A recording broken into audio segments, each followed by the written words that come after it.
Concede to the nearest shelter. Your overconfidence is your weakness.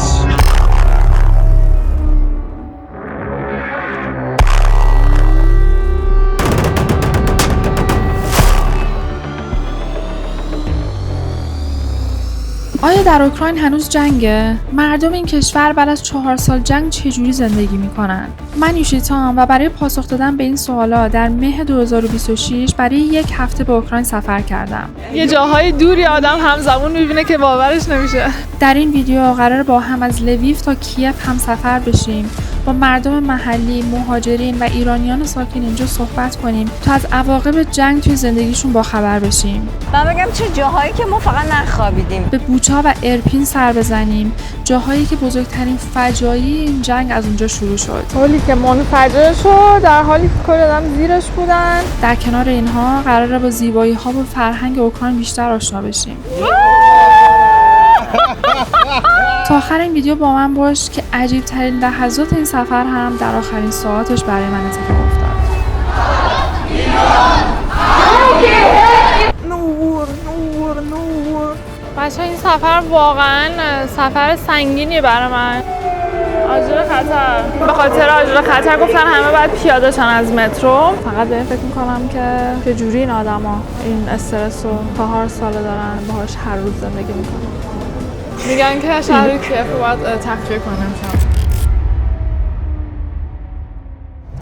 چند دقیقه است که وارد خاک اوکراین شدم. بعد از بلاروس میخوام به اوکراین سفر کنم. البته به خاطر جنگی که 4 سال الان در اوکراین هست، جنگ با روسیه، رابطه بلاروس و اوکراین هم جالب نیست. اولین رستورانی که دیدم اومدم توش یه رستوران خیلی شیک. تو ذهنم آمادگی اومدن یه رستوران انقدر شیک و ساعت 4 بعد از ظهر 5 بعد از ظهر برای صبحونه و ناهار نداشتم. بچه درست میشنوم فارسی داره میخونه؟ مگه داریم؟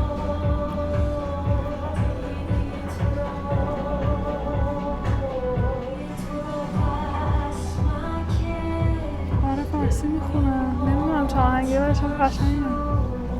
غذای اصلی که سفارش دادم زبون گاوه. خوشمزه است ولی دیدم زبون با اون طعم و با اون ادویه‌ای که خودمون تو ایران درست می‌کنیم تو ذهنم اومد. خیلی هوس کردم سفارش دادم. جا داشت بیشتر بهش ادویه می‌زدن و بیشتر می‌پختن. مدل خودمون باحال‌تره.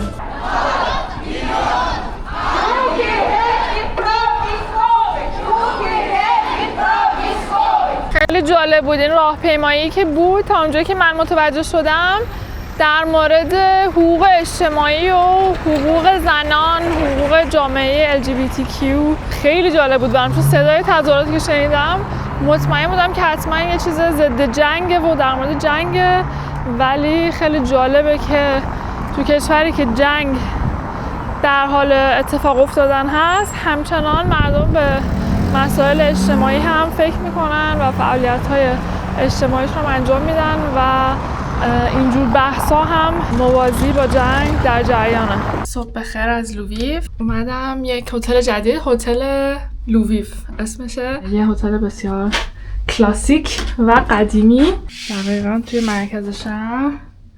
اینم ویوشه.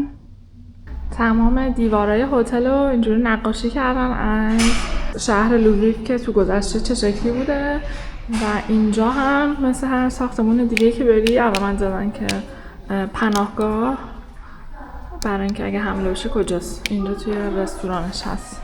لویو یکی از غربی ترین و امن‌ترین شهرهای اوکراینه که به خاطر معماری زیبا، کافه ها و فضای اروپاییش خیلی معروفه. این شهر تا جنگ جهانی اول بخشی از امپراتوری اتریش مجارستان بوده و به خاطر همین حال و هوایی خیلی متفاوت و غربی تر از بقیه اوکراین داره.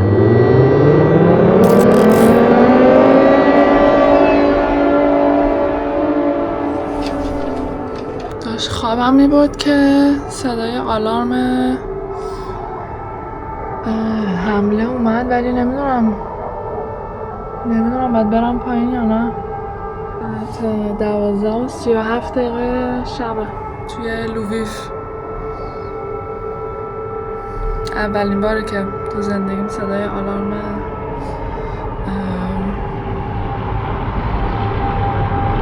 آلارم میشنوم.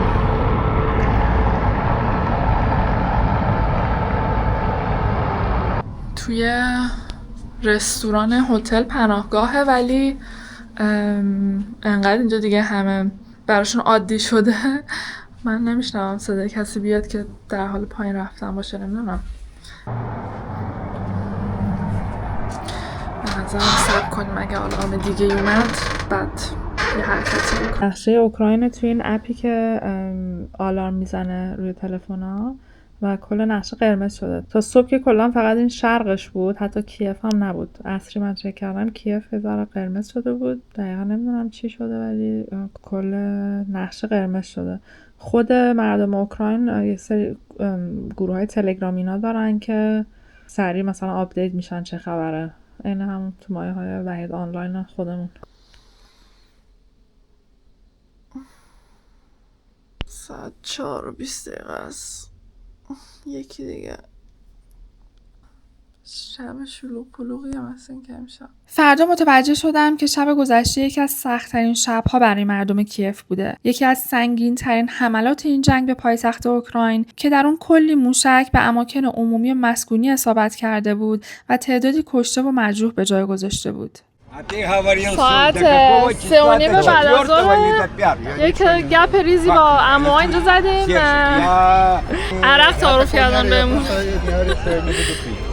آب نبات هم دادن برامون مزه. In Iran we love this. Merde. Yes. Yeah. In Iran too we say تخت نرده. Merde. به تخته میگن نرد، تخت نرد. چقدر جالب. یه تخته با عمو بازی کنیم ببینیم تخته اینا مثل ماه یا نه. اینا یه جوری دیگه تخته رو از ما بازی میکنن. تازه آخر بازی فهمیدم که داستان چیه. خیلی تخته اینا با ما فرق داره. اینجا خونه های منه و این همه خونه های منو پر کرده. حالا من نمیتونم جمع کنم. اینا بزن ندارن. لحظه های آخر بازی خیلی حساس شده. خدایا یه جفت یک.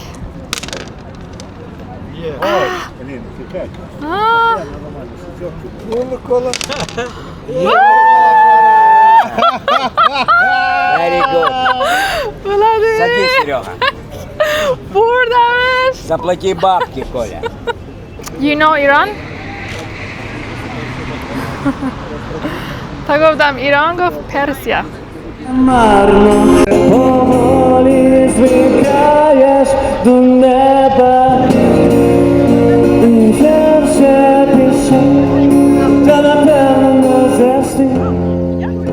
مجسمه شفچنکو هست، معروفترین شاعر اوکراینی، یکی از معروفترین شخصیت‌های اوکراین هم هست از قرن 19. شعرهای خیلی زیادی در مورد آزادی و هویت اوکراینیا گفته و براشون شخصیت بسیار محبوبیه.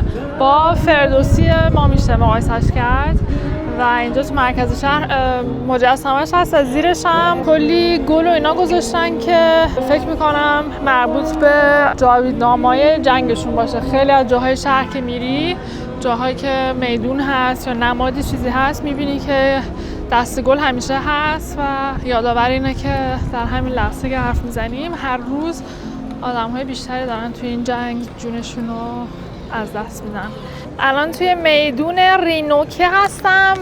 رینوکه به زبان اوکراینی میشه بازار. اینجا قلب تاریخی شهر. با اینکه شهر خیلی آرومه و زندگی در جریانه و اینا، ولی هر چند دقیقه یه بار، هر چند تا خیابون یک بار یک چیزی بالاخره یادآور این میشه که وضعیت اینجا عادی نیست و کشور توی جنگه. یکی از چیزایی که جالبه اینه که خیلی از مجسمه ها جاهای تاریخی شهر رو اینجوری بستنش کامل و عکس اون چیزی که در اصل زیر هست و گذاشتن برای محافظت از این که این اماکن تاریخی یه وقت خراب نشن بر اثر حالا بمبی، درون چیزی.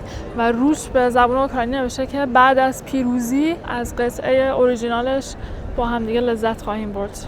خب اینجا هم یه سری سوغاتی و اینجور چیزا میفروشن و جالب چیزایی که اینجور گذاشتن، مثلا اسلحه پلاستیکی پادری که نمیتونم درست بخونم و عکسش رو احساس میکنم که نوشته پوتین و یه فوشی هم بهش داده ولی مطمئن نیستم، ولی احساس میکنم که درست احساس میکنم.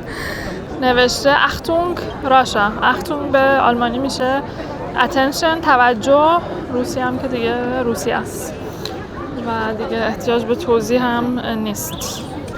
دستمال توالت با نقش استاد پوتین، همونجوری که میتونید تصور کنید و بسیار عیان است و حاجت به بیان نیست، پوتین و کشورش اصلا اینجا محبوب نیست و شوخی هم ندارن و خب قابل درکم هست. شاید یه ذره عجیب باشه حرفم الان که این موقع سال موقع خیلی خوبیه واسه اومدن به اوکراین، چون هوا فوق‌العاده است، بهاری و زیبا، ولی خب شرایط جنگی واقعا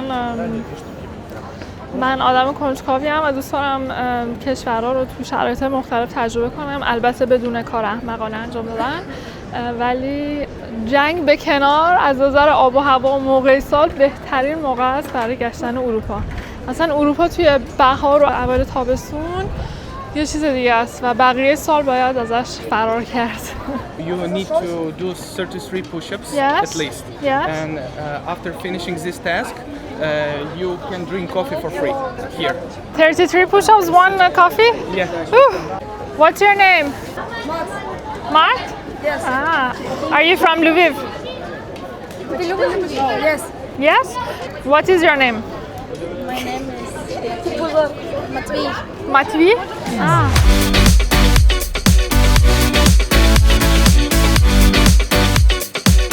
خب ساختمونی که روبروی من میبینین کلیسای ارمنی‌های شهر لویوه. بریم ببینیم میشه داخلش رفت یا نه.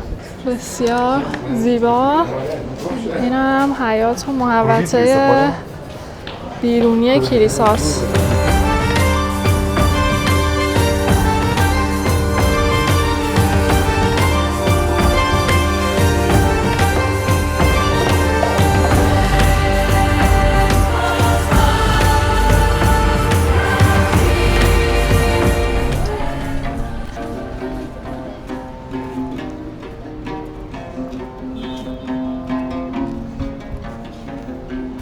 خب من با لوکا آشنا شدم، یه پسر آلمانی که اینجا توی اوکراین زندگی میکنه، چون دوست دخترش اوکراینیه و چند سال پیش اومدن اینجا و از کیف به لویو جاشون عوض کردن به خاطر جنگ. اومدیم با هم غذای اوکراینی بخوریم. بانوش یه غذای خیلی مخصوص اوکراینی مال غرب اوکراینه که با آرد ذرت درست میکنن. یکیش با قارچه که اینجا هم مثل بلاروس خیلی قارچ غذاشون هست، یکیش با کالباسه یا گوشته و یکیش سنتیه که باید بخوریم امتحان کنیم. خیلی خوشمزه است، مثل پودینگه ولی پودینگی که شیرین نیست، پودینگ خمیری و پنیری ولی خیلی خوشمزه است. خب لوکا برام چند تا نکته خیلی جالب و در مورد وضعیت الان اوکراین توضیح داد. یکیش سربازی در حال حاضر اجباریه برای تمام مردای اوکراین از 25 سال تا 65 سال، مگر اینکه حالا به مثلا دلایلی که شبیه دلایلی که خودمونم تو ایران داریم، بیشترش هم پزشکی، بتونی حالا معاف بشی، وگرنه باید همه برن سربازی و میان اینجا واقعا توی خیابون چک میکنن کارت شناسایی اینا رو تو روز تو شب و همون لحظه اگه یعنی واجد شرایط بشی همون لحظه میگیرن میبرنت، یعنی راه فرار رو در روی نداره. 1 میلیون سرباز الان توی ارتش هست، کمبود سرباز دارن، نمیدونن این جنگ همچنان چند سال طول خواهد کشید. برای خانم‌ها اجباری نیست سربازی رفتن، ولی با این همه به طور داوطلبانه تقریبا 10% هم خانم توی ارتش هست. What has changed mostly in your life after the war living here? Life has changed. There's much less going on, much less culture and events and everything. I also have to be on the lookout on whether or not something is particularly dangerous. So, for example, whenever there's an air alert, I check in the app what's happening around me and how dangerous it is. Are you and are the people here optimistic that the war will end soon rather than very late? I don't think it will end soon. So I'm concerned about also, well, how it ends. Like, think, for example, if it's just a temporary truce, then nothing is really gained because the millions of Ukrainians have no reason to come back. If there's some sort of permanent decision or permanent resolve, then there's a reason for those who did not manage to start a successful new life in Europe to come back and just be here again. You know what's happening in Iran, right? What is your message to the Iranian people in these also very difficult days for our country? I read a lot about Iran. I find the topic quite moving. Ukrainians are a good example for the ones who managed to free themselves from a sort of dictatorship in a revolution. And I hope the Iranian people can manage to. I can also say, well, people probably know that Iran supplied the equipment to the Russians that they now use in modified ways to bomb Ukraine. But Ukrainians mostly have this understanding that it's not the people in this case. Yeah. Okay. Thank you, Luka.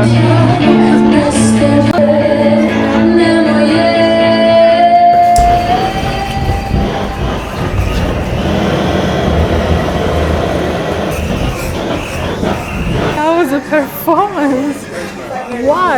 Is this like just from this cafe? Something special? Okay. It's not a traditional way. No, it's a touristy thing they. بچه این سفر واقعا سفر سنگینیه برای من. جنگ اوکراین از اون چیزایی که شاید تو ذهن خیلیامون برای خود من اینجوری بود که دیگه یکم خاکستر روش نشسته و خیلی وقته که بهش دقتی نکردم، توجه نکردم، به اخبارش خیلی دقت نکردم. و وقتی می اینجا میبینی عددا رو میشنوی و میبینی که چقدر مردم هنوز درگیرن. دیشب شب به این وحشتناکی اینجا بود. هیچ امیدی هم به تموم شدن این جنگ در افق نیست. واقعا خیلی عجیبه اینجا بودن و حرف زدن با آدما.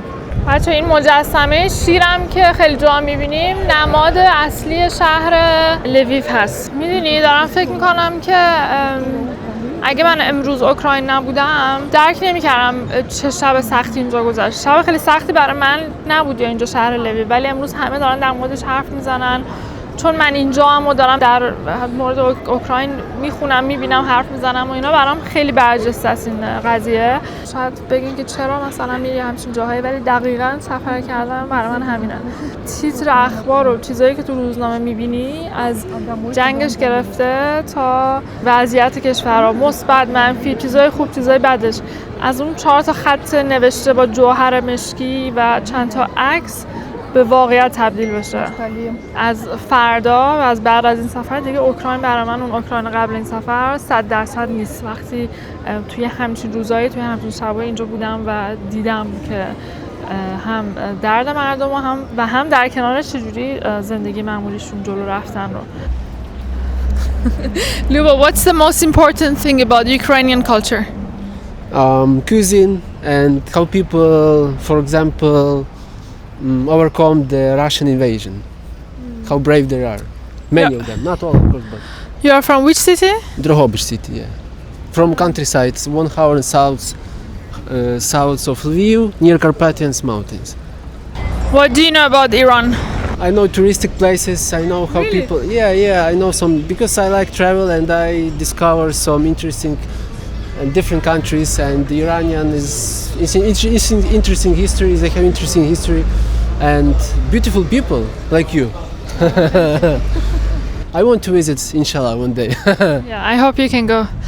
My country, like yours, is also going through a hard time, but Iranians always support Ukraine, and I hope our both countries will be good soon. Azadi Iran. Azadi Iran. Slava Ukraine. Heroim slava. گفت آزادی ایران. خیلی سویت بود. بچه این هتل زیبا و قدیمی روبروی منم اسمش هتل ژورژ سال 1905 یعنی 120 سال پیش، 121 سال پیش مظفرالدین شاه پدر ناصرالدین شاه به اوکراین سفر میکنه و تو این هتل میمونه. یه عکسی ازش هست که براتون میذارم و این هتل همچنان اینجا هست و به عنوان هتل وجود داره. خب ساعت 12:20 شبه. من تصمیم گرفتم که به سفرم به سمت کیف ادامه بدم. ساعت 12 شب به بعد توی کل اوکراین از وقتی که جنگ شروع شده کرفیو هستش. یادم رفت کلمه‌شو به فارسی. توی کرونا که داشتیم که نباید از خونه بیایم بیرون. یعنی بچه دیوونه شدم ها. قطار ساعت 2:45 الان 4:30 نیومده. با 2 تا پسر جوون اینجا حرف میزنم انگلیسی اصلا بلد نیستم. 3 بار منو فرستادن یه پلتفرم دیگه دوباره برگشتیم اینجا.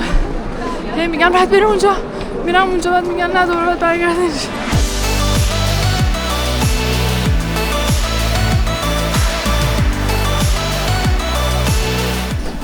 خوبه تازه فرست کلاس گرفتم. هیچ فرقی با سکند کلاس نداشت. ساعت 11:30 صبح مثلا که دیگه رسیدیم کیف، پایتخت اوکراین. خب رسیدم به کیف. پشت سر من ایستگاه اصلی و معروف کیف، پایتخت اوکراینه. به محض اینکه از ایستگاه قطار اومدم بیرون و هوای کیف خورد به صورتم، یه حس عجیبی هم تو بیدار شد واقعا. نمیدونم خیلی احساساتی شدم اینجا. انگار بوی جنگ رو اینجا احساس میکنی. توی لویو اینجوری نبود. این روزهای عادی برای خود ما نیست. هر جایی که بدبختی رو میبینم اولین چیزی که یادم میفته بدبختی خودمونه. این ایستگاه قطار خیلی مهمیه. همون جاییه که سال 2022 وقتی جنگ روسیه و اوکراین شروع شد، وقتی روسیه به اوکراین حمله کرد، میلیون‌ها اوکراینی شروع کردن فرار کردن از خونه‌هاشون و از همین ایستگاه قطار به کشورهای دیگه اروپایی رفتن. فیلم‌ها و عکساش هست که مردم گریه کنان در حال خداحافظی کردن از خانواده‌هاشون، مخصوصاً مرداشون، به خاطر اینکه مردا اجازه نداشتن از اوکراین خارج بشن. بیشتر بچه‌ها و زن‌ها بودن که میرفتن. شرکت راهن اوکراین خیلی معروف و محبوب شده توی این چند سال اخیر به خاطر اینکه با وجود این جنگی که 4 سال بی‌وقفه ادامه داشته، این قطارهای اوکراین هم بی‌وقفه در حال حرکت بودن، با اینکه حتی بهشون حمله شده تو هر شرایطی، هر روز و هر شب کار کردن و وسیله نقلیه عمومی اصلی شدن تو این کشور، به خاطر اینکه 4 سال کاملا پرواز به اوکراین غیر ممکن شده و حتی سیاستمدارا، رئیس جمهورا، آدم‌های مهمی هم که وارد اوکراین میشن یا خارج میشن یا داخل اوکراین باید جابجا بشن، با همین قطارهای راهن اوکراین سفر میکنن. هر گوشه کناری هم که ببینی علامت‌های پناهگاه مثل جاهای دیگه شهر دیده میشه و کلی آمبولانس و پلیس و سرباز و اینجور چیزا هم دور و بر هست. اینجا با رامین آشنا شدم، یک فیلمساز و هنرمند ایرانی که 27 سال در اوکراین زندگی میکنه. در منطقه زیبای اوبولون کیف قدم زدیم و رامین از زندگی در جنگ توی اوکراین برام گفت. رامین سفارش کرده چون که من اومدم اینجا، اینا گفتش که من یه صحبتایی میکنم که دیشب و امشب و فردا شب هیچ خبری نباشه تو کیف، چون میدونین که پریشب اصلا کیف ترکید. من تو 2 سال گذشته سابقه نداشته، واقعا سابقه نداشته. 2 تا سوال خیلی ذهن منو مشغول کرد که فقط تو میتونی جواب بدی که 27 سال اینجا. یکیش این که الان این همه اتفاق واسه ایرانیا امسال دیگه واقعا بدترین دیگه، هر سال بدتر از پارسال. ما که دابلشو داریم اصلا ما هم اوکراینشو داریم. من شخصه و هممون اصلا انقدر حسای متفاوت تو این چند ماهه هست، نمیتونم حتی توصیف کنم این حسا. تویی که ایرانی به همه اینا رو تجربه میکنی، بعد نشستی توی اوکراینی که 4 سال زیر بمبارون و جنگ سیر شدم، سیر میشیم، مثل یه دردی میمونه دیدی مثلا یه کتفت درد میگیره، یه درد عضلانی برات پیش میاد و همش هم بعد از این مدت بهش عادت میکنی، اصلا دیگه متوجهش نمیشی. خیلی میگفتن که مثلا پریشب مثلا بعد از چند سال رفتن یا برای اولی بار اصلا رفتن پناهگاه، یعنی انقدر وحشتناک. من هیچ وقت نرفتم. هیچ وقت نرفتم. بعد پهبادا که اومده، یعنی راکت ها تموم شده بود 3 ماه 4 ماه اول، تا این تموم شده بود همه چیزی که روسیه داشت، حالا یا تموم شده بود یا نمیخواست استفاده کنه، نمیدونم. یه سکوتی 1 ماه 2 ماه آخر تابستون پیش اومد تا پهبادا رسید به دستشون از طریق کشور عزیزم، به دستشون رسوندن. روز اولی بود که این پهپادا اومده بود و هیچکی نمیدونست چیه. با راکت‌ها اوکی بودن، میدونستن راکت دیگه تو چه. یه چیز جدید، صدا قارقاری شنیدی؟ نشنیدی؟ عین موتور گازی تو پرواز، یه چیز هولناکه. آفرین، ده همونا خودش. باورتون نمیشه که این پهپادا ایرانی راست اینجا میبینم مثلا تو اخباراشون مینویسه شاهد زدن. اسم شاهده. آره. تا چقدر واقعا این ما رو با دولتمون یکی میبینن. بعد از این اتفاقایی که تو ایران افتاد خیلی، ولی تا قبلش نه. تا قبلش ما یک مش بربره تروریست بودیم، هیچ فرقی هم نمیکرد. ولی خب حالا با این اتفاقایی که این 6 ماه پیش آره خیلی تبلیغات شد. خیلی تبلیغ، نمیگم همه فهمیدن، ولی تبلیغات خیلی زیادی شده همه جا دنیا. تو چه اتفاقی برات افتاد؟ من با یکی از شرکت، یعنی آژانس‌های معروف مثلا گردشگریشون صحبت کردم واسه همکاری تو اینستاگرام. گفتم دارم میام اینجا، ایول بیاره کشور ما رو پروموت کن، ما این کارو میکنیم اون کارو میکنیم، مثلا کلی برنامه‌ریزی کردم برام، تور فلان هتل همه چی. بعد یهو پیروز مسیج دادن که ما نمیخوایم دیگه باهات همکاری کنیم به خاطر اینکه کشور شما به کشور ما تکنولوژی جنگ به دشمن ما میفروشه. بعد گفتم شما یه نگاه به اینستاگرام من بکنین که اولین چیزی که میبینین این که مشخصه، حالا مخصوصا من که خودم همش دارم بر علیه دولتم من میجنگم از همیشه، ولی مخصوصا الان با یه نگاه مشخصه. قضیه ملی روسیه دیگه. آره، شوخیایی که من دارم میکنم لطفاً با خود مردم اوکراین و زبون خودشون انجام بده، توصیه نمیشم. حتی اونایی که ساکن اوکراین هم هستن توصیه نمیشه. حالا دیگه من سر شوخی رو با رامین باز کردم. میگن که شهر کیف رو باید تخلیه کنیم امشب. خارجی ها رو گفتن تخلیه کنیم. خارجی اونایی هم که من نه ابدا. آخرین سیب زمینی دهاتیمون هم بخوریم.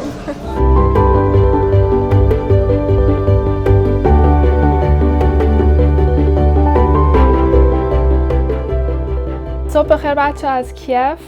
دیشب شب خیلی آرومی بود، هیچ اتفاقی نیفتاد، آژیر خطری نبود، با اینکه دیروز توی اخبار پوتین اعلام کرده بود که مردم کیف خیلی مراقب باشن و خارجی شهر رو هر چه سریعتر تخلیه کنن. من یکم نگران بودم به خاطر جایی که اومدم. من اومدم خونه کسی که از طرف کاوچ سرفینگ میزبانم هست. حالا این خونه جالبیش اینه که کسی که منو میزبانی میکنه خودش یه آقای اکوادوریه، مویسس. الان اینجا نیستش که بهتون نشونش بدم، امیدوارم که ببینمش حالا تو این 2-3 روز دوباره. ولی حالا این خونه رو بهتون نشون میدم چون شاید جالب باشه، مثلا یک خونه اوکراینی خارج از شهر رو خیلی معمولی.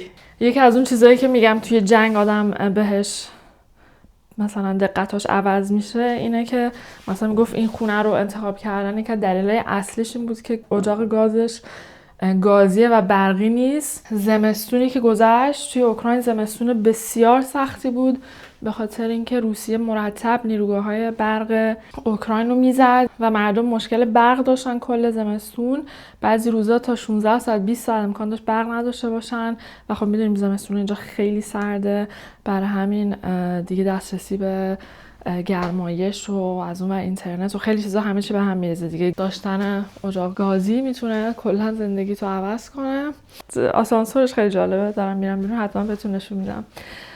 ولی خب دم ماکسیس کردم، واقعا مرسی ازش، متشکرم که توی همچین شرایط عجیب غریبی خونه‌ش رو در اختیار من گذاشته. خب اینم ساختمونه، وقتی بهت میگم داره فرو میپاشه قبول کن. آسانسورم بیاد. جالبه که ساختمون قدیمی 9 طبقه هم هست. از این آسانسور جون سالم به در بردن فکر کنم شانسش کمتره تا از شرایط اوکراین. بعد تازه طبقه نهم، یعنی فکر کنم اتفاقی هم بیفته یا آژیر چیزی باشه مسلما از آسانسور استفاده نکنی بهتره. بچه امروز من با آنیتا اومدم کیف رو بهتون نشون بدم. آنیتا چند ساله که اینجا زندگی میکنه، یکی از معدود ایرانیایی که اوکراین زندگی میکنه و بعد از جنگ هم اینجا مونده. اینجا هم مثل خیلی از جاهای شهر عکس کسایی که جاویدنام شدن و شهید شدن تو جنگ رو گذاشتن. سنشون هم نوشته. هم انگیزه. هر روز هم من شنیدم که هر روز میارن جدید، درسته؟ آره. بعد اینکه الان خیلی واقعا وضعیت ناراحت کننده است. هر روز داره یه عالمه آدم میمیره، حالا چه توی جنگ چه حالا بر اثر حمله های موشکی که میشه توی اوکراین. واقعا تأسف انگیزه. این خانومه عکس یکی از عزیزاش رو بوده که اضافه کنه به عکس اینجا. چقدر ناراحت کننده است واقعا، خیلی حس عجیبیه دیدن این عکس‌ها و در این حال فکر میکنم که اینا حداقل میتونن کشته شده هاشون و عکسشون رو بذارن و براشون ناراحتی کنن. حتی این چیز کوچیک هم از ما ایرانی‌ها دریغ شده، یعنی توی این دورانی که الان ما هم کلی آدم از دست دادیم، حتی عزاداری ما هم باید توی خفا باشه. خیلی جالبه بچه ها. میدون به اوکراینی میشه همون میدان و استقلال هم به اوکراینی میشه نژالژنیستی. همونی که آنیتا میشه. ساعت 2:11 بعد از ظهر آژیر خطر به صدا در میاد و تنها کسی که تعجب کرده منم. آنیتا عضو این گروه‌های تلگرامی هست که اخبارای ببین چیزه 20 پیلوت سریع میتونن ببینن چه خبر. چی شده؟ چیزه 20 پیلوت لینک چی میشه؟ از اینایی که تو مایه‌های شاهده، چیز خاصی نیست. خودیه. آره. آنیتا چه حسی برات بعد جنگ اوکراین الان خیلی عادی شده که عادی نبود قبلا؟ ببین من اولین باری که ما اصلا صدای آژیر رو نشنیدیم، چون ما تو خارکوف زندگی میکردیم، ما یهو صدای بمب شنیدیم و اینکه من یادمه که ساعت 4:30 صبح بود و من داشتم دخترم رو شیر میدادم، بیدار بودم. بعد صدای بمب شنیدم، بعد من شوهرم خیلی سراسیمه از اتاق اومد بیرون، سری اومد تو اتاق دخترم و به من گفت نگران نباش، این چیزه سالوته، یعنی برای جا این فایرورک هستش. بعد من مطمئن بودم که این فایرورک نیست، چون 4:30 صبح هیچکی فایرورک نمیزنه. و اینکه بعدن که ازش پرسیدم برای چیز اینطوری گفتی، گفت من نمیخواستم که بهت استرس بدم، چون تو داشتی شیر میدادی، ممکن بود حالا شیرت قطع بشه یا هر چیز دیگه. و بعد از اون صدای بمب شدید و شدیدتر شد که ما دیگه رفتیم تو پارکینگ، یعنی انقدر زیاد بود و نزدیک بود دیگه. و ما نزدیک 4 روز خارکوف بودیم و روز 4 فقط تونستیم از خارکوف بزنیم بیرون، اونم با استرس. من قشنگ یادمه این صحنه رو که همسایه هامون توی پارکینگ بهمون میگفتن که تو رو خدا نرین، ما فامیلامون رفتن توی راه مردن، به خاطر اینکه از اون جاده‌ای که می‌خواستیم بریم همه رو تانکا گرفته بودن، تانکای روس گرفته بودن، به مردم عادی شلیک می‌کردن. و من وقتی که خونه‌مون رو ترک کردم دقیقاً این تو ذهنم بودش که خب ما رو الان یا تانک میکشه یا تانکای روس میاد ما رو میکشن، مثل فیلم‌ها دقیقاً در این حد. و یا اینکه حالا مثلا انقدر که دارم بمب میزنم ممکنه بمب بخوره تو سر ما، یعنی من فقط اینطوری فکر میکردم که ما خدا رو شکر از خارکوف زدیم بیرون و 4 روز فوریه 2022 و 4 روز طول کشید که ما برسیم تا شهر لویو. 4 روز به خاطر اینکه حکومت نظامی ساعت 8 شروع میشد و من بگم چه جاهایی که ما فقط نخوابیدیم، مثلا توی راهروی رستوران، توی مثلا خوابگاه‌های افتضاح کثیف، یه عالمه آدم، غذا کم بود، واقعا خیلی شرایط سختی بود و منم دخترم تازه 1 ماه شده بود و واقعا خیلی سخت بود. بچه 1 ماهه بعد از زایمان بعد تو خودتو خود جمع کنی، همه چی رو جمع کنی و بعد کنترل احساسات داشته باشی و حتی با گربه هم داشتیم. اصلا یه شرایط خاصی بود و با ماشین مردم تازه ما رفتیم، چون ماشینای خودمون یکیش بنزین نداشت، یکیش هم جلو بندیشو باز کرده بودیم چون نمیدونستیم که قرار جنگ بشه. خلاصه خیلی سخت بود، ولی الان خب مثلا دیگه آژیر میزنه برای ما اینطوریه، ای بابا دوباره آژیر زده مثلا چیز. ببین خب حس خوبی نیست مسلما، ولی ما انقدر عادت کردیم که حتی شبام آژیر میزنه من تلفن رو نگاه میکنم، اگه بالستیک و اینا باشه آره میریم زیر زمین میخوابیم، ولی اگه در حد شاهد و اینا باشه میگم ولش کن شاهده، مثلا همیشه به شوهرم میگم ولش کن شاهده و اینا، چون من دخترم خیلی میترسه زیر زمین بخوابه. البته شاید من کار اشتباهی میکنم، ولی میخوام بگم که برای ما متاسفانه جنگ خیلی عادی شده. به به آبدو خیاره اوکراینی. این اسمش آکروشکه ولی همون آبدو خیاره میشه گفتش. بچه شاید باورتون نشه سابرینا اینجا توی این رستورانی که هستیم کار میکنه، از من پرسید کجایی و مثل اینکه پدرش ایرانیه. مرزه چیز میدن سوپ اولویه. نه چون توش کالباس اینا خورد کردن. اولویه شل. این هم برونی با بیف استرگانوف اوکراینی.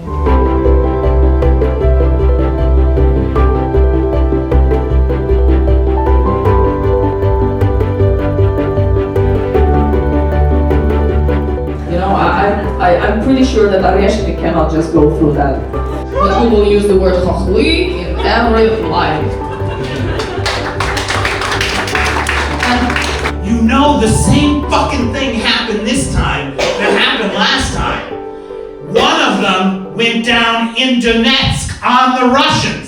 خب اومدم یه استندآپ کمدی اوکراینی البته به زبون انگلیسی جالب بودینم در دوران جنگ استندآپ کمدی و یه دختر اوکراینی که باهاش آشنا شدم گفت بیا، خودش اجرا داشت و این هم جالب بود. در جنگ نشانه دیگر که زندگی در جریان است و خب خیلی از کمدیانی هم که اومدن کنار شوخی‌های مختلف که کردن در مورد چیزهای مختلف اجتماعی این اون اینا تیکه‌هایی هم به جنگ گفتن. مسلما دو تا بز می‌بینم. آیا مرکز شهر کیفه؟ چه جالب. روبروی کلیسای سنت سوفیاییم هنوز. چند قدم از کلیسای سوفیا که بیاییم ورتر این صومعه گنبد طلایی سن میخائیل هست. این هم یکی از اماکن مذهبی خیلی مهم اوکراینه و این هم کیف در حال جنگه در مرکز شهر رو کنار تاریخی ترین و توریستی ترین جاهاش یهو مواجه میشی با همچین چیزایی، نمایشگاهی از وسایل ارتشی و ماشینای تخریب شده و اینا از جنگ. مثلا این یکی از موشک‌های روسیه که نابود شده، اکثر اینا رو از شهرهایی که خیلی درگیر جنگ هستن آوردن اینجا، مثل بوچا، ایرپین، مثل خارکوف. اینا رو گذاشتن اینجا که مردم بتونن ببینن. ماشینی که خانواده اوکراینی داشتن باید سعی میکردن از بوچا فرار کنن اوایل جنگ توی مارچ 2022 و توسط نیروهای روسی بهش حمله شد. 6 تا بچه و 3 تا آدم بزرگ توش بودن که بدجوری زخمی شدن. امروز آنیتا برامون تعریف کرد که چقدر ترسناک بود اون دوران اول و موقعی که داشتن از شهرهایی که بهشون حمله شده بود فرار میکردن. این عکس مثلا از یه ساختمونی توی منطقه پودیله که کاملا تخریب شده بود. پودیل جاییه که امروز صبح با آنیتا سر زدیم.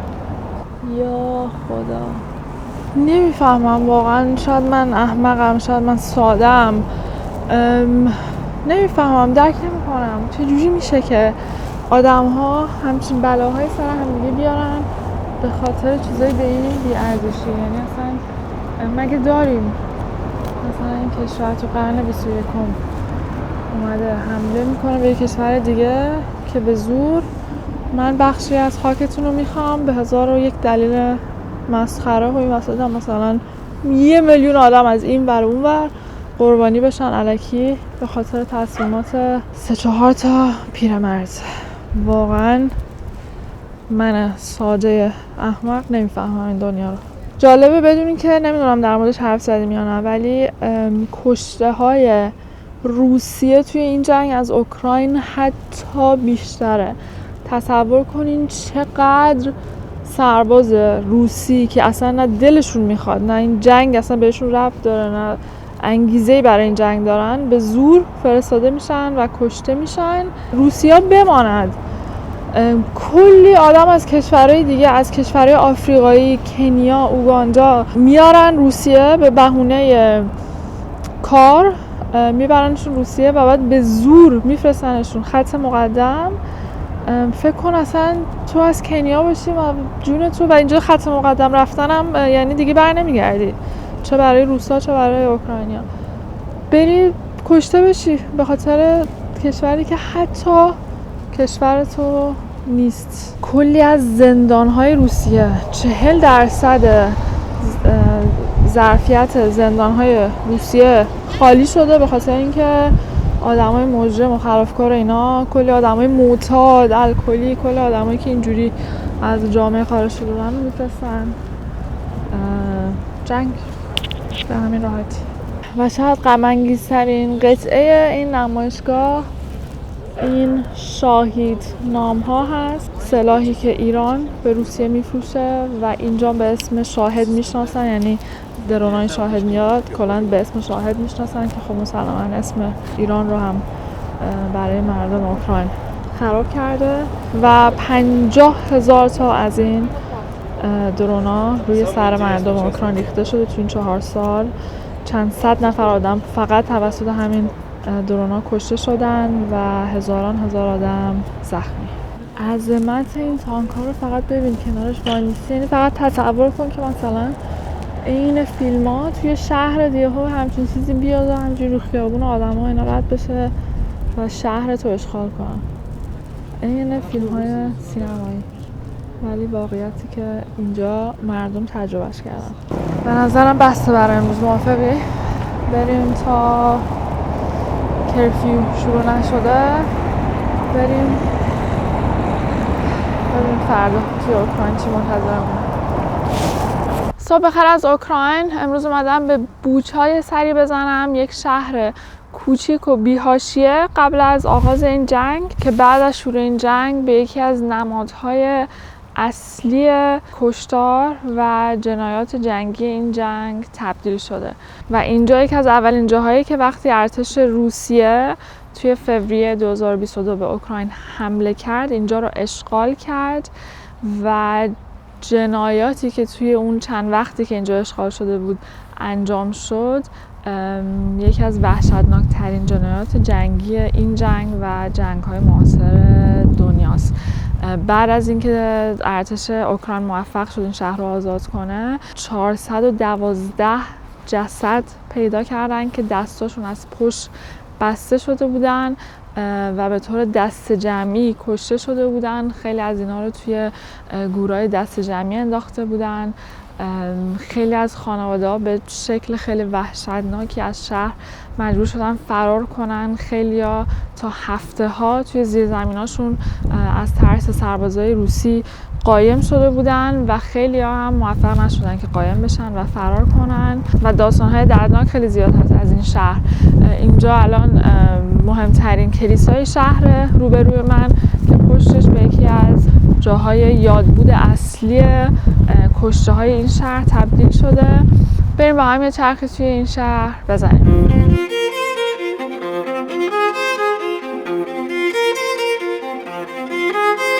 اسامی خیلی از کسایی که جونشون از دست دادن اینجا نوشتن. خیلی داستانه وحشتناکی از بوچا و اوکراین هست و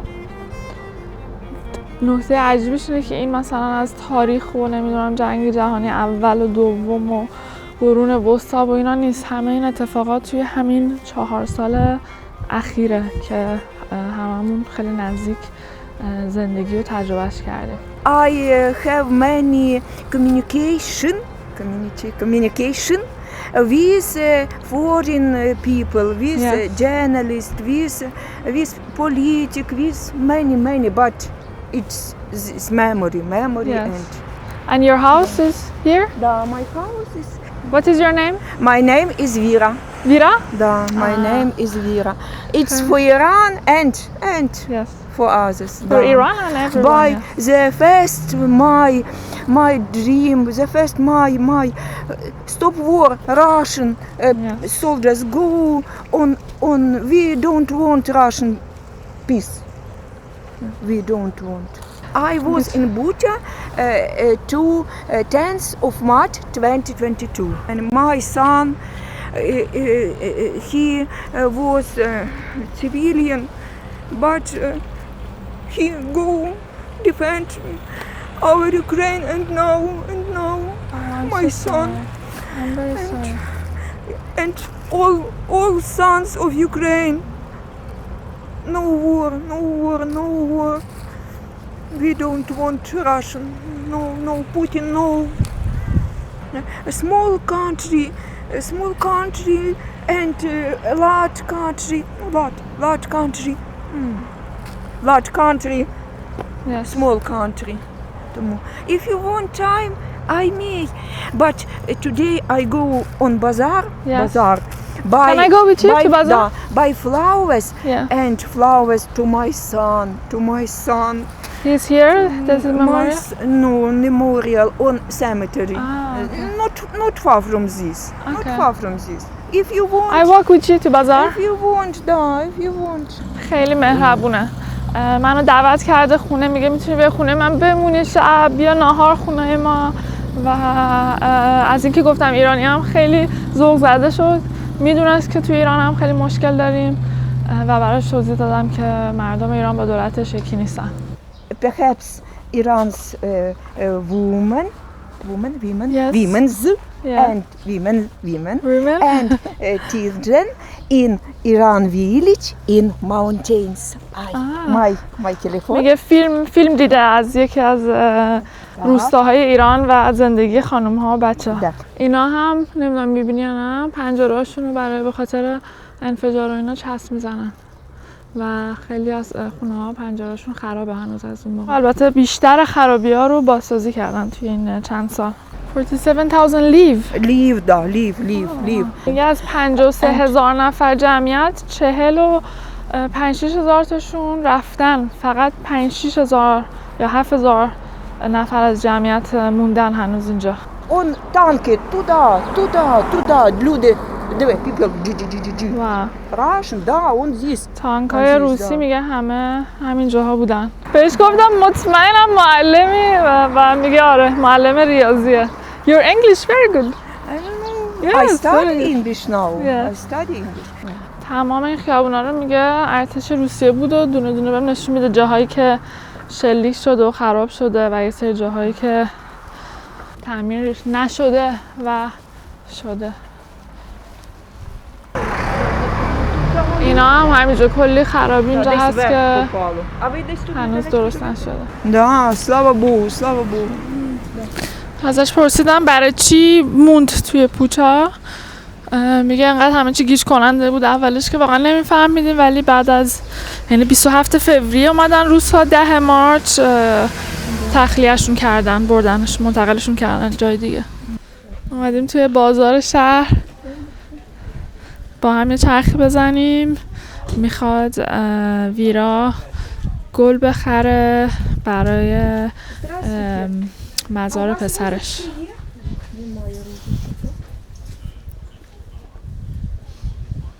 همه مغازه‌ای بوده که دیگه الان کار نمی‌کنن. خب خیلی اکثر مردم رفتن دیگه. دلیل اصلیش هم اینه. بیشتر دکونا بسته است.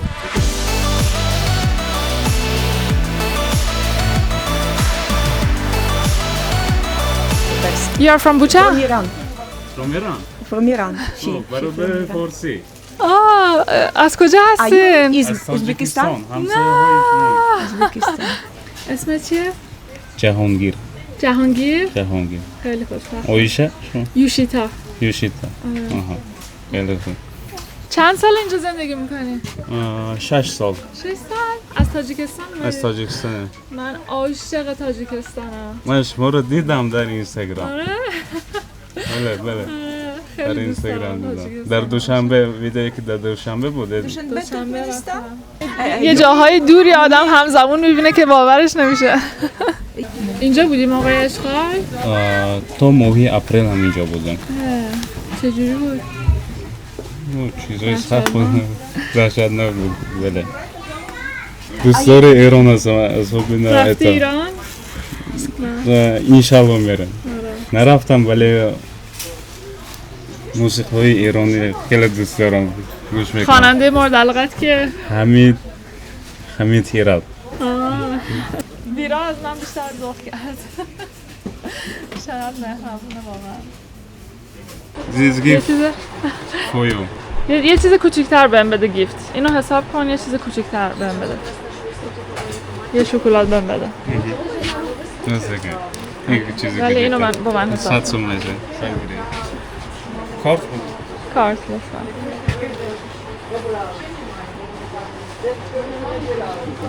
همین امروز صبح بوچا دیگه نه؟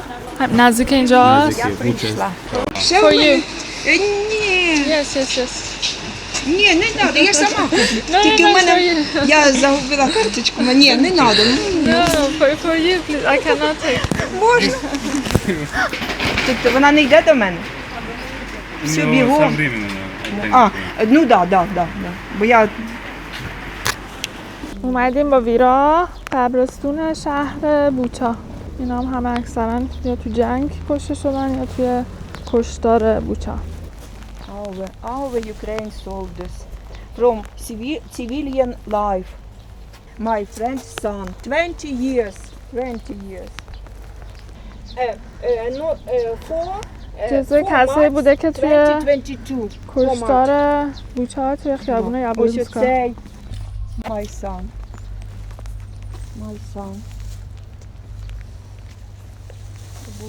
روحش شاد.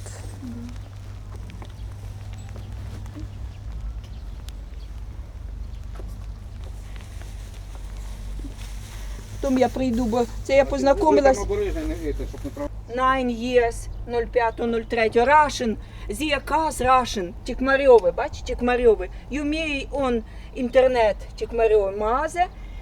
For Klim, 4 years, Russian soldiers, Зія.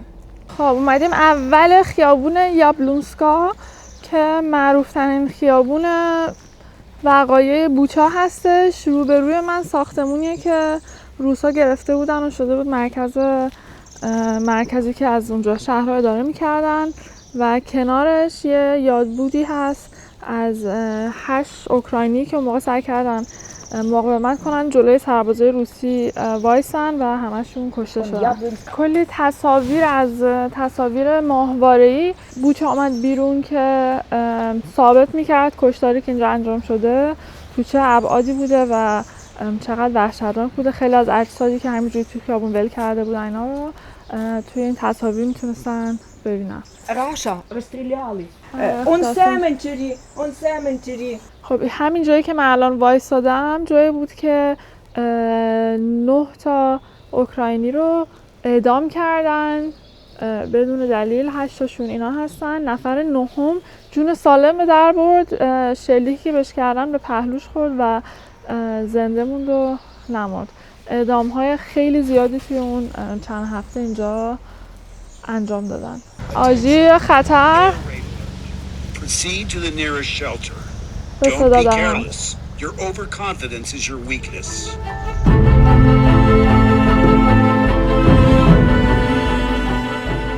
حالی که منفجر شد در حالی که کلی آدم رد می شدن، کلی آدم زیرش بودن. اینا همه ماشینایی که رو و زیر اون پل بودن اون روز. میگه دوستمون بیشتر هم بودن. یه لحظه تصور کن مثلا یه کشور دیگه بیاد یهو شهرتو بگیرن با تانک و فلان. بعد تو سلام میگفت اون موقعی که داشتن فرار میکردن مثلا همه ماشیناشونو بگردن، خونه‌هاشونو بگردن، به زن و بچه‌ت تجاوز کنن. مثلا عین فیلم سینمایی میشه. یعنی هر چقدر که آدم میگه متاسفم درک میکنم مثلا نه درک نمیکنیم واقعا. آدم اینجور اتفاقا رو باید بکشی تا بفهمی و امیدوارم که واقعا هیچ کس تجربه نکنه. بعد 3 شب پیش که حمله های خیلی شدیدی توی کیف انجام شد، منم اوکراین بودم، اینجا بود که چند تا جای خیلی مهم و مسکونی، مکدونالد، شاپینگ مال، اینا همه صدمه دیده که الان میبینیمش. اینم اندروه از بچهای کیف، همین نزدیکی هم زندگی میکنه. So you live very close To station. so you could hear everything. So close. 3 روز بعد زندگی همچنان اینجا در جریانه. جای شلوغ شهری هم هست، اصلا انگار نه انگار. واقعا عجیبه. Big bomb. Not one, not two, like a lot of. مرکز خرید و تجاری که یک شنبه طی حملات روسیه کاملا تخریب شد. پشت این مرکز خرید ایستگاه مترو هستش و مکدونالدی که آتیش گرفت. کلا این منطقه شهر پر از ساختمان‌های مهم، ساختمان‌های دولتی، وزارتخونه ها، چند تا کارخونه مهم و اینا هست. به خاطر همین حمله اینجا خیلی اتفاق میفته.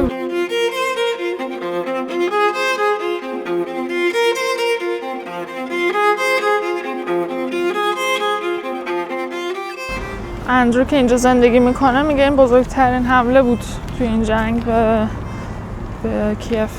باورتون میشه که این زیر یه بقالیه و هنوز کار کرده، فکر کنم نمیکنه، داره وسایلاشو جمع میکنه. ای خدا. و اینا گلا هم اینجا برای کسایی که صدمه دیدن یا جونشون از دست دادن.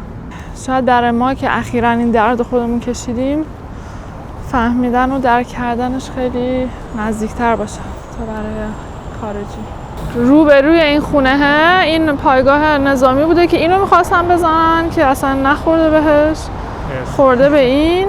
کلا هم که پایگاه نظامیه خالی بوده. یاد چی میندازه آدم رو؟ یاد میناپ. دقیقاً همین اتفاق افتاد، با فرق اینکه بچه‌های بیگناه مدرسه ما باید اونجا می بودن و این اتفاق تو روز می افتاد. تمام خیابون پر شیشه خورده است. زبونم بند اومده از چیزایی که می بینم، نمیدونم واقعا چی بگم. اصلا انقدر لایه های مختلف داره این جنگ، مثل هر جنگی دیگه، که این موشک زدن ها و خرابی ها و کشته ها و نمیدونم اینا فقط لایه سطحیشه. انقدر مشکلات دیگه یه جنگ فرسایشی طولانی مثل این به وجود میاره که هر کدومش اصلا یک دنیایی از حرفایی برای گفتن و فلاکت و بدبختی. باد شدید میاد امروز، خیابونم پر از شیشه خورده است. کارخونه‌ای که هدف حمله بوده، یکی از ساختمان‌هایی که خراب شده و بساط فروش روبروش. ایستگاه مترو لوکانیفکا که 3 روز پیش اینجا هم آتیش گرفت و همچنین مکدونالد برای چندمین بار، ولی خیلی سریع شیشه‌های مکدونالد رو درست کردن و ایستگاه مترو هم همونجوری که می‌بینی دوباره در حال استفاده است. اومدم داخل مکدونالد، آدم باورش نمیشه که این همون جاییه که 3 شب پیش همچین اتفاقای عجیبی افتاده. ساعت 10 شب توی مترو نشستم و آجیل در اومده و من در جای عمیق و امنم. به خاطر آجیل خطر گفتن همه باید پیاده شن از مترو. نکته جالبیش اینه که ایستگاه مترو آرسنالنا هستیم، عمیق‌ترین ایستگاه مترو جهان. از آخرین تجربه های اوکراین 9 ساعت دیگه قطارم به حرکت در میاد و 10 ساعت هم اگه به موقع بره طول میکشه که از اوکراین خارج بشه. فقط به این فکر میکنم که چجوری این آدم ها این استرس رو 4 ساله دارن باهاش هر روز زندگی میکنن. ببین چیز خاصی نیستش، فقط الان یه صدای بوخ اومد و اینکه من قشنگ یاد تو افتادم، گفتم که بهت بگم که حتما تو متروی هم تو مترو بمون فعلا. مرسی آنیتا که به یادم از قربونت برم. این هم از اون لحظه‌های غیر باور کردنی زندگی. مردم توی پناهگاه آجیل خطر و این دوتا دارن میرقصن.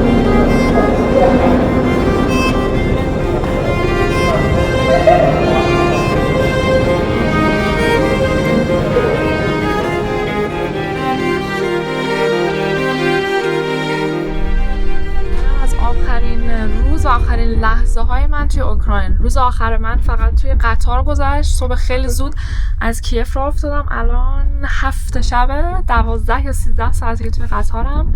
همین الان از مرز اوکراین به مرز لهستان رد شدیم. چند ساعتی دم مرز بودیم که طبیعی اتفاق خاصی نمیفته ولی خب خیلی طول میکشه این پروسه. اینم قطار ما بود، اینجوری تختی بود، حداقل میشد استراحت کنی. و این بود سفر به اوکراین. امیدوارم که تونسته باشم یکم شرایط این کشور رو برات روشن‌تر کنم، زندگی زیر سایه این جنگ رو بتونم بهت نشون بدم. برای خود من یکی از مهمترین سفرهای زندگی بود. واقعا انقدر یاد گرفتم تو این سفر و دیدم که نمیدونم کی و چجوری هضمش کنم.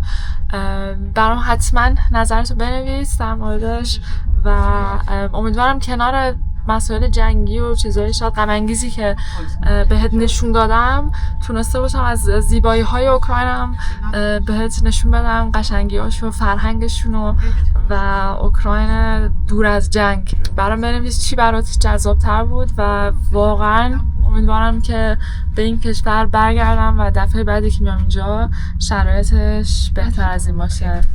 مرسی که منو دنبال میکنی. تا سفر بعدی.